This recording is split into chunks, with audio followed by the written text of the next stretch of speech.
Bismillahirrahmanirrahim. Wassalatu wassalamu ala nabiyyina Muhammad wa ala alihi wa sahbihi ajma'in. So this is lecture number 6 for language modeling.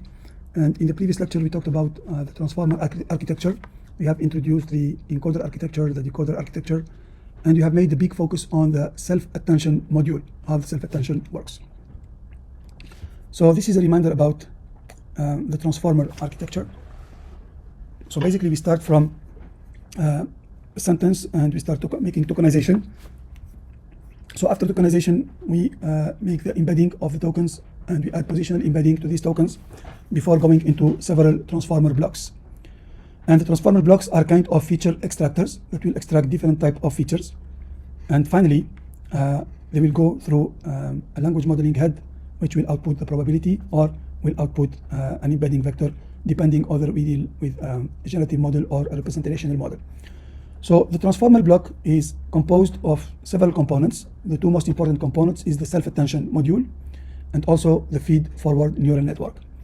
In the previous lecture, we have made a big focus and detailed what is self-attention, how does it work with the key, query, and value to find the best relationship between the different tokens at the input of a transformer. So this is a reminder of the two most popular architecture of transformer, the generative model transformer like the GPT, or the representational model transformer like BERT. So what is the difference? The difference basically is the type of the output. For generative models, they will go through several feature extraction module, which are multi-head attention and transformer blocks. And at the end, they will generate the probability of the next token. So at the end of a transformer, a generative model or decoder only architecture, you will have a softmax function that will give you the probability of the next token. And based on this, you can make an inference about what is the most likely token based on the previous sequence. And this is the decoder only architecture. It uses only transformer decoder layers. Here it uses the masked self-attention. So it's something that I'm going to talk about today. We talked about self-attention module, but in generative module, we need to make a mask to only consider the past tokens to predict the next token. However, in a representational model like BERT, where the objective is to make an embedding model, we're going to require the whole context, which is the previous tokens and the next tokens, and we take one word at a time to identify its contextual embedding, because the context it considers the words that comes after and the words that comes before. And you know, when the output is an embedding vector, so we call the architecture as encoder only architecture, because actually it's going to encode an input sequence into a feature vector, and the feature vector is kind of a latent space, so it's like a code. However, decoder only, it's like it decodes the input into a real output, into a text. So this is why we call it encoder, because it will encode an input text into an output latent vector, okay, in the latent space. And in this particular case, we need a bidirectional self-attention. So we take a word and the context will consider the next words and the previous words. So this is why we consider this representational model as contextual representation, the output embedding for all tokens in the sequence. And it uses some kind of special tokens, which is the CLS, for the classification task and SEP for the separation between two different sequences. Okay, so generative model, basically, they will consider the previous context, okay, for example, the cat sat, and to predict the next token. So for example, based on this context, the transformer decoder is going to propose what is the most likely token that will come afterwards. And this is going to be repetitive. So every generated token is going to be considered part as the sequence and then continue generating until it completes the whole sentence. Yeah, usually we don't have special tokens, only separator. Sometimes if we don't use padding, we can use a token to say that we separate between one sentence and another. But there is no special token like in representation model. So in the case of representational model, the objective here is to provide an embedding for the word that comes within a sentence. So this is like the masked word inference. So here we will have the tokens that comes before the word of interest or the token of interest, and also we will need to consider the context that comes afterwards. And the transformer encoder will generate an embedding, and based on this embedding we can infer what is the word that is hidden here. Okay, so we did all of this. This is the task generation, token generation process. Okay, you take an input sequence, and based on this input sequence, you will, of course, you have a maximum context length for every generative model. So we cannot have more tokens more than what the context length will allow. And based on the input sequence, it goes through a generative LLM, and it will output it will generate an output token at a time, and this output token will be appended to the sequence, and the process will become iterative until either the context length is completed or we reach the end of the generated sentence. So also we have the self-attention computation. This is also a reminder from the previous lecture. The first step is to, of course, do tokenization and then convert this word into embedding values. So these embedding values will go through the transformer block. So what we will do here, we're going to do projection into the query space, into the key space, and into the value space. So the key and the query will be used to make a dot product to generate what we call the self-attention scores, which measure the relationship between every two tokens into a sequence.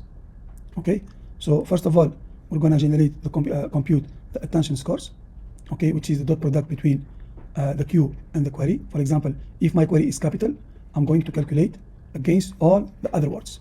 Okay, so it will give attention score. And then because we are interested into weights, so it's like normalization, we will apply the softmax function to get the attention weight. So these are the attention weight, which represent the mutual relationship between every two tokens with respect to the query. Okay, so these attention weight are related to this query. And then we take these attention weights and we multiply by the values, the weighted sum of the values, to finally generate the final representation that combines all the weight for this particular sentence. And this is the output of one self-attention module. So all of this constitutes of what we call the self-attention head. This is only one head. And this is the mathematical formula. It's the softmax of the Q matrix multiplied by the key matrix divided by the square root of the dimension. This is for the stabilization of the computation. And finally, we multiply by the matrix V, which is the value. And this will represent the self-attention module. So this is a representation of this equation. You start by positional word embedding. You make a linear projection over three spaces. This is the query space, the key space, and the value space. Of course, the self-attention calculate the self-attention scores and self-attention weight using a dot product between the key and the values, and multiplying by the scaling factor, applying the softmax function, and finally we do the dot product with the value, and this will represent one feature of that particular sentence. Okay, so any question here? Is it clear? So this replaced but the feature extracted by convolution neural network by recurrent neural network using the self-attention module. Okay, and this is how we can do computation in Python. So you start from three spaces: a query, the key, and the value. And also optionally you can have a mask. Okay, so the mask, when do we use a mask or masked self-attention? This is usually in the context of generative models. Why do we use a mask? Because you want to cancel the effect of some token to predict the other token. Now, if you have a sentence, you're gonna base yourself only on the past.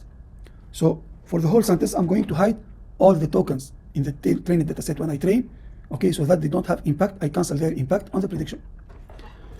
Okay, so the mask field equal to 0 is going to cancel, okay, in triangular manner, all the tokens that should not contribute to the self-attention weights.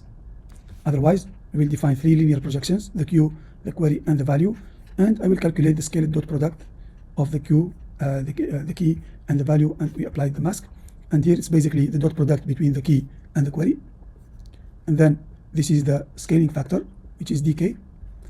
Finally, so we divide the score by the scale. And finally, if there is a mask, I'm going to apply the mask. If there is no mask, I will just apply the softmax function on the scale score. So this is exactly the same as this equation, but in Python. Do you understand it? I'm going to explain, yes. Okay, let me explain. Now I'm going to explain the masked self-attention, which means it's causal mask. It prevents cheating. What does it mean, cheating? I don't want to know the next tokens to predict the current token. Okay, now imagine here you want to make a prediction model. Now in your trained data set, you have the whole sentence. You have the cat sat on the mat. But now I want to predict the word on. So I should hide the word mat so that it doesn't affect. I want this word to only depend on the previous tokens. If you make a bidirectional self-attention, what will happen? You will calculate the attention score of any token with any other token, سواء كان قبلي أو بعدي. واضح ولا؟ لما عملنا self-attention score, it's a matrix. عدد الكلمات في عدد الكلمات, and I will find the self-attention scores and weights between any two token. And I don't want to have this into generative models. So what do I want to have? I want to make a mask. So a mask, it will zero, okay, it will make zero or infinity to the tokens that you want to hide. Okay, so we have causal masks, future masking, and padding mask. So future masking, in autoregressive model like GPT, tokens are generated sequentially, and the model must not see future tokens when generated. And without causal mask, the model would cheat because it will calculate the self-attention scores among all the different tokens. So the mask here prevents that each token from attending the future tokens by setting those attention score to minus infinity. So they will have null effect. Okay, we will put the minimum value. When you put the minimum value, with the softmax, they will become 0. And this one, they will become 1. Because you will apply the softmax. Okay, after softmax, this becomes 0, effectively blocking information flow from future tokens. معناها وقت اللي باش نعملوا السيلف اتنشن ويتس في الجنراتيف مودلز باش نعملوها فقط بناء على السابق وليس على ما ياتي من بعد. فالماينس انفينيتي هذه is going just to cancel out the effect of future tokens on the self attention scores. اوكي فالان نصبح العلاقه فقط مع الماضي، ما عادش نعمل علاقه مع المستقبل. لما باش نعمل contextual embedding، الامبيدنج معنى الكلمه يتاثر بما قبلها وما بعدها، فنحتاج ناخذ الباي دايركشنال امبيدنج. هذاك علاش في الريبريزنتيشنال موديل we don't do masking, and in generative model we need to do masking. Does it make sense? Okay. So this is used in GPT in llama decoder only transformers and machine translator decoder. Okay, so padding masks. So sentences in natural language have different lengths. So we use these masks to remove the padding. You know, we don't want to take padding into consideration in the training. لأنه قد يغيروا المعنى. Of course, we need to pad to make all the sequences into the same length. لكن بعد we will apply everything that is equal to pad will be just cancelled out using the padding mask. So without padding mask, the model would attend the meaningless padding tokens. Okay? عندك جملة متكونة من 10 كلمات، جملة أخرى متكونة من 100 كلمة، وأنت الكونتكست اللي عندك 512. we're gonna add padding so that this padding token, which does not bring any semantic information or contextual meaning, will be just cancelled out and put 0 after doing the softmax function. So they will not affect the calculation of the attention scores.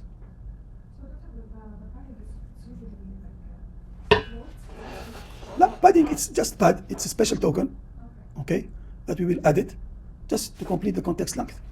احنا الآن في ال LSTM ولا في ال RNN it can work with dynamic lengths, but in transformer you have a fixed context window. Even if you write only one word, it will add مثلا all the other words as padding tokens حتى في الانفرence. So just to avoid the effect of these padding tokens either at the inference or during the training on the attention scores, so we need to hide them. And we do that in representational models. In representational models, they should only care about the real tokens, not the padding tokens. So they don't compromise the meaning of the sentence. Okay, إذا كان استعمل padding خلاص يعني هما يمكن يكونوا the most dominant tokens فمش يأثر على كل شيء, so you will not capture the meanings. Okay, this is like a remedy to the fixed context window size that we have in large language models. So just fill the plan. Yeah, and we fill the plan with the padding, and we cancel out the padding by multiplying by a padding mask, so that we put all the padding token to minus infinity. So when it goes through the softmax convert minus infinity into 0 and plus infinity into 1. واضح؟ كله مربوط ببعض. There is a common sense. So usually for generative they use both the masking and the padding together, or either this one or this one? Depends on the training, but usually in generative AI we use the causal masking, because at the end, even if you have padding tokens, okay, they're going to be also cancelled out. Okay, so in generative AI, in generative models, we will use the causal masks, and in representational model we use the padding mask. Okay, I provided here, like for example, we use the padding mask into BERT. BERT is a representational model, decoder only, and massive translation encoder.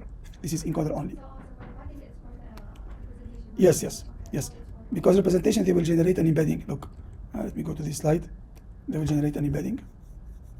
Okay, so they care about the context, and here we'll have a softmax function at the end.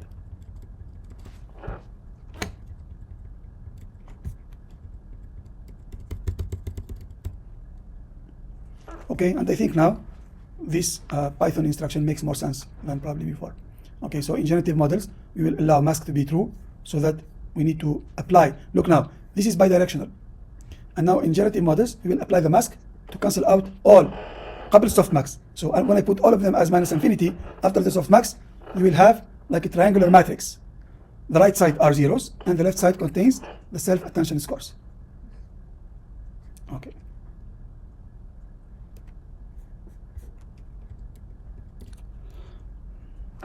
Okay, I'm going to stop here now because I think it's almost prayer time.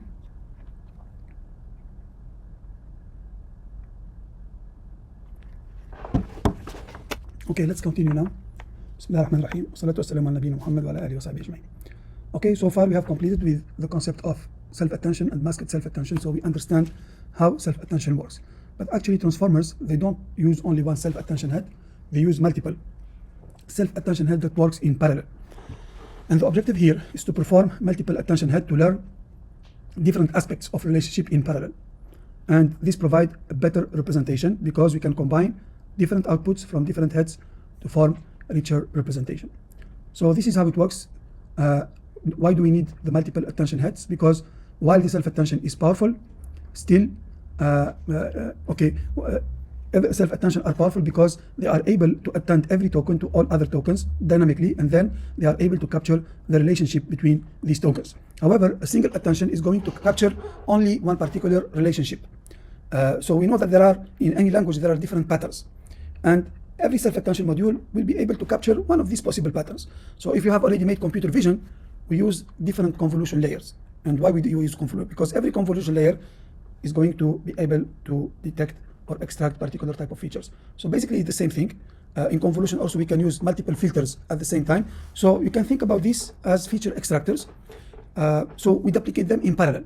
مثلا, some of the features will be able to capture particular semantic relationship, some other will capture other type of relationship between the tokens. So when we duplicate these attention heads, we will be able to extend the type of relationship that can be captured between the different tokens. Okay, so the multi-attention runs multiple self-attention head in parallel. So here there is the concept of parallelism, and this overcome one of the issues of recurrent neural network that was completely sequential, like LSTM or RNN. We're working completely in sequential manner. Now we have two types of parallelism with self-attention. First of all, we can process all the tokens all at once, even in one self-attention head, or we can process them in parallel by spreading out the tokens into different self-attention head, and every self-attention head is going to learn a particular type of relationship. Okay, and this will allow the model to capture different types of relationship simultaneously. So how does this work? Look at the picture. We start here by doing the embedding, and we make the projection into queue, query, and value. Now the idea, instead of attending the whole sequence, مثلا I have 512 by 512, I'm going to divide, or I'm going to divide the this input into several inputs, smaller inputs. So 512, for example, can be divided into 8 heads. Each of these will have 64 tokens. So this is the first thing. Okay, so instead of taking the whole sentence in 512 context, I'm going to subdivide these 512 context into 8 heads of 64, and we are going to make attention 64 by 64 by 64 by 64, all of them in parallel. So we have parallelism, and smaller attention heads are easier to compute. They will be in parallel. So for computation efficiency. So this will help better computation efficiency. And I put here 4 attention heads, but now if I have 512s, we can divide them into 8 multiplied by 64. And each head operates on a subset of embedding dimension. So 8 head with 64 dimension will lead to a total of 512 dimension, which is the original input. Okay, so this one, for example, first attention head can capture a syntax, the other one can capture the semantic, another one can capture a local content, well, a long range dependency, short range dependency. You know, we don't know what kind of patterns, but we know that the languages would have several type of patterns. So we aspire that making parallel computation of self-attention head will be able to have better extractions. And now the good thing is that every type of self-attention head will extract patterns. So what you will do at the end, this is going to output feature vector from this attention head, another feature vector, and we will concatenate all together. So at the end, this output will concatenate all the different features extracted at the different attention heads. And here we will benefit from and leverage the parallel learning, because the head independently learn different patterns. Some might focus on syntax, and some others could focus on semantic relationship or long range dependencies, etc. At the end, the output will integrate all these heads by concatenating them and transforming them into combined insight. Okay, does it make sense? Okay. So we can think about that each attention head becomes a specialized feature extractor. كان يصبح expert في مجال معين من الخصائص. Okay, focusing on different linguistic patterns. Some of the head will capture local context or long range dependencies or syntactic relationship intuition. So we can think about it as having multiple experts in analyzing the same text. اللغويين عندهم تخصصات، واحد متخصصين في النحو، واحد متخصصين في الصرف، واحد متخصصين في البلاغه، واحد متخصصين في الترجمه. You can think about these different self attention head as linguistic experts in different domains. فلما تعطي نفس النص تعطيه شخص نحوي مش يعطيك معلومات معينه، اللي في الصرف يعطيك معلومات معينه، اللي في البلاغه يعطيك معلومات معينه. فتستفيد من الخبرات المختلفه وتجمعهم الكل into one embedding or feature vector at the end. Okay? So this is one of the tricks to improve the feature extraction using parallel computation of self-attention head. Okay, let's now summarize. What are the components of a transformer block? So of course a transformer block will have we'll have an input embedding, then multi-head attention. This is what we provided. And now we're going to talk about the normalization and residual connections, and most importantly the feed-forward network, which is here kind of a dense neural network. So you might think about, okay, why do we need a dense neural network after all the feature extraction that we've done it? Okay, so we're going to talk about this, but look at this model here. Now, starting from input embedding, we go through several multi-head attention. So this is multi-head attention. It represents only one transformer block. So all of these now, from multi-head attention until this normalization, it's only one transformer block. A transformer block is composed of multi-head attention, normalization and residual connection, feed-forward network, and another normalization and feed-forward connection. So all of these together, I can repeat it n times. Okay? ممكن نوصلوا مثلا in the transformers all I think they duplicate this 12 times. طبعا and they go under 100 times for very deep and large networks. And then each time we'll have different features. Yes. So now look at this module here. Why do we have a dense neural network at this stage? So at the end, I'm going to have a feature vector out of this. Okay, maybe one first question, why do we need to have normalization here? This is simple. No. Stable computation. Normalization, يعني we're going to put everything between 0 and 1, normalize. Okay, the norm of the vector will become 1.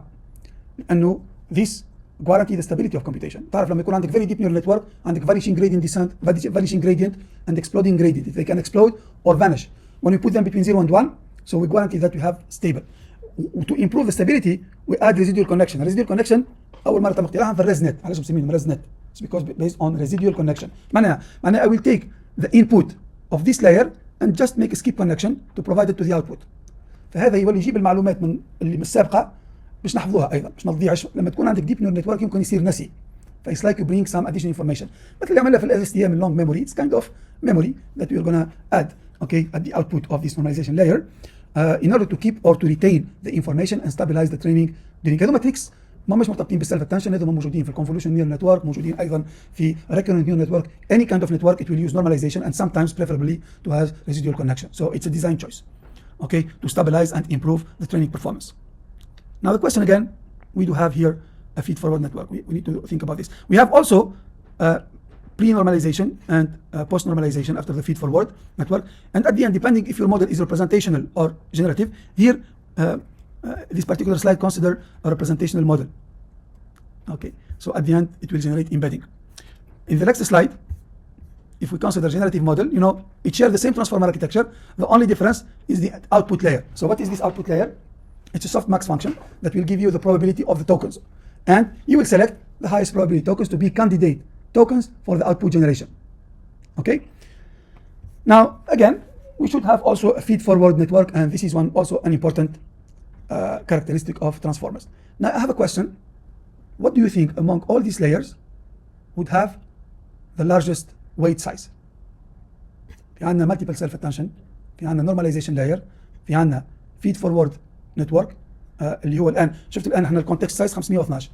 الفيد-forward network it will take 512 اللي جاينا من الفيتشر سبيس will project it into a dimension of 2000. طبعا هذا this is the architecture of the first transformer. بعدين النمبرز هذول يتغيروا من ترانسفورمر الى اخر حسب الاركتكتشر. ثم it's going back to the original size 512.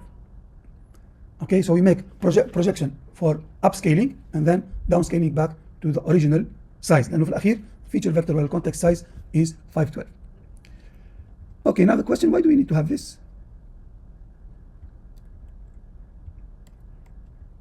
So this is very important, and just to give you one information, أكثر layer فيها weight هي dense neural network. So if I remember, maybe في deep learning specialization, there is a deep learning specialization very nice, اللي هي transformer, how they works. I think it represents more than 70% of the transformer weights. Okay. Okay, so to understand this easily, look, this multi-attention head is going to provide a feature vector. And usually dense neural network, شيء ذكركم النتورك هذايا بالبيزك نيورال نتورك اللي فيه input layer, hidden layer و output layer. شنو خاصية الهيدن layer؟ It will capture features. So it's like I have a numerical input. I would like to capture features into higher dimensional space. 512 ممكن تكون صغيرة نوعا ما. طبعا أنا أتحكم فيها context size، فأنا الأوتبوت لازم يكون 512. لكن عندي إمكانية أنه I make a simple neural network to extend the dimension. So I will project the dimension of the feature vectors into a larger space to be able to capture more characteristics of the semantic information. So it's just a nonlinear transformation over a higher dimensional space. Okay? With the objective, try to capture or digest. أنا نسميها هذه feature extraction، هذه feature digestion. يعني استخلاص الفيتشرز على higher dimensional space، ثم نعملها concentration على another feature vector. فالفيتشر vector هذا will capture more semantic information or more linguistic characteristics than what was extracted by the self-attention module. Okay? So you can think about this as, it's not a classification, but it's actually a way on how to digest the feature vector into something more meaningful and more representational. This is the objective of the feed-forward network, and basically it's the layer that usually has the highest number of parameters, okay, in a transformer block. Okay, so have you heard about this word, the mixture of experts? What does it mean? Okay, give me some languages now that have mixture of experts. DeepSeek, yes. What is the first language that deployed the mixture of experts? It's called Mixtral, which is a variation of Mistral, the French language model. Okay, they call it Mixtral because they were the first to use the idea of mixture of experts. What do you think about the mixture of experts? I know that they develop doing different types of reasoning to Smaller LLMs. Yeah, so this is the misconception that I also had. It's like they, instead of training 400 billion parameter LLM, they will train smaller LLMs with like 30 billion parameters and stack them together. Yeah, this is what they can't advertise, but the reality is completely different. It's completely different in the sense that it's just one LLM, but the whole difference is just in the feed-forward network layer. So they are not separate LLMs. The feature extractor using the multi-head attention is still the same. Okay, so what's going to happen? You're going to have self-attention or multi-head self-attention modules, and then you will provide this output, and finally we will train a gating network, where we can say a router. A router is like a classifier for this particular tokens, which one is best among these feed-forward networks to serve this token. Okay? So they don't leave it for the model to Yeah. لو نعمل small analogy مثلا, if we think about a restaurant, يجيب طباخ واحد ماهر متخصص في كل شيء. He can do everything. أو يجيب ناس متخصصين، ناس في البيتزا، ناس في ما أدري إيش، يقسمهم. Smaller skills لكن more focused. فinstead of taking a big one fully connected network, so we're gonna make smaller ones. مثلا احنا عندنا 512 2048 512, we can make 512 1024 512 and repeat it 4 times or 8 times. Of course, this is going to learn through data sets and backpropagation. They are going to be adjusted to different weights, and then this router is going to learn that if I have a particular token, maybe this expert is better. So here we will have kind of a softmax function that will tell you the first 2 experts are most likely to provide a better feature digestion of these features. So based on this weight is the same. So the same feature vector is going to be processed by this expert and by this expert. And finally, we will have a weighted sum based on the softmax probabilities generated. For example, this one, its output will be multiplied by 70% and the second one by 20%, concatenate them together. And look in this way, it's going to take benefit from expert. So I'll give you another example. It's like you have a hospital. يا عم يجيبوا طبيب واحد يفهم في كل شيء، أو مثلا جاء شخص والله عنده إنفلونزا وعنده معرفش عنده كحة. Okay, ممكن نعطيه طبيب صدرية، نعطيه طبيب قلب. Okay, so they formulate experts. And this expertise will come from the data set, what they are going to learn as in terms of features. Okay, and this is now actually the kind of the new standard. Okay, كل الأشياء حتى اللما فور الأشياء الكل they all talk about we use the mixture of expert. And basically they deploy different type of F and N, okay, at this layer in order to capture different. And أظن يستخدموا في 12 لما فور I think it uses 12 experts in the MOE layer. Okay, so the standard transformer. I think I have, so this is the difference between the standard transformer.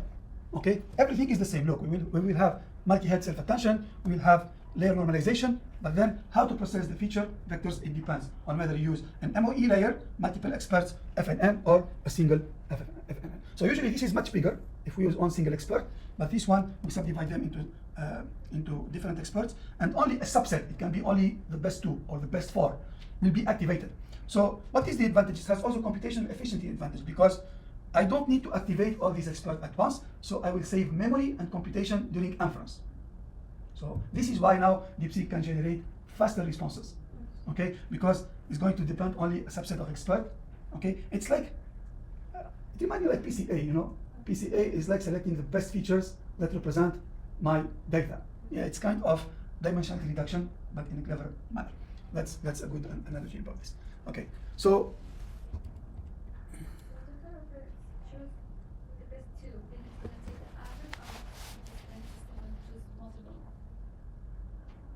as you say that it's have multiple. Yeah, it will take the weighted average. The weighted average. The weighted average. هذا مثلا the first expert is going to contribute 70% to the output here, and the second expert is going to contribute 20% to the output here. واضح؟ Okay, so now this is going to be learned depending on مثلا ممكن لو ندخل coding expert 3 and 4 are going to be activated. They capture better the nuances of coding. If I make, I don't know, non-English languages, maybe 2 and 3 will be activated. I don't know. So depending on the number of experts, and we need this in large and deep transformer models. لأنه when you have a huge amount of data, maybe one expert will be too generic to learn different type of features from a huge scale. Okay, so this is why using multiple experts helps capturing different type of features. وهذا ذكرنا أيضا بالparallel computation اللي عملناها في الفيتشر extraction. In self-attention, why we do use multi-head self-attention? So in self-attention, we use parallel computation, of course, for efficiency, and also for maximizing the chance of extracting features. So same thing here, we will maximize the chance of extracting features, but in a more focused way, and we reduce the complexity of computation and the memory loading of the experts during the inference because of the sparsity. So we're going to be sparse selection of the experts that will contribute to the final computation based on the input tokens. No, they are learned. They are learned weights. Yeah, they are learned weights. Instead of learning one fully connected network, okay, so you will learn multiple in parallel. كله في الباب propagation. No. And we say like this, but the reality is that there are much more complex patterns. Okay. مثل في PCA يقول لك مثلا some of the features represent gender, some of the features represent color, some of the features. This is not the reality, but you know it's the kind of pattern that is going to be extracted inherently from your data. Okay, the weights are going to be optimized with respect to a loss function. Yeah. So why MOE is powerful? Scalability. The model can include thousands of experts while activating only few per tokens. And this creates massive parameter capacity without proportional computation cost. So here it reduces a lot the computation cost. Another advantage is the specialization. The expert develop different skills, okay, across syntax, vocabulary, and domain knowledge. Okay, like specialized doctors, each expert can handle specific linguistic patterns.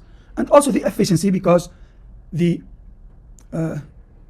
model of experts or mixture of experts achieve superior performance with less computation than dense model. And the router acts as a bridge to select what are the relevant experts. And this slide summarizes the difference between FFN and the mixture of experts, as you can see. So in mixture of experts, okay, the FFN will have a gating network, which is a softmax function that will learn probabilities to select which expert is more relevant to a particular feature vector, okay, and then only a subset of these experts will be activated. However, in a fully dense network like this, all these parameters will be activated during inference.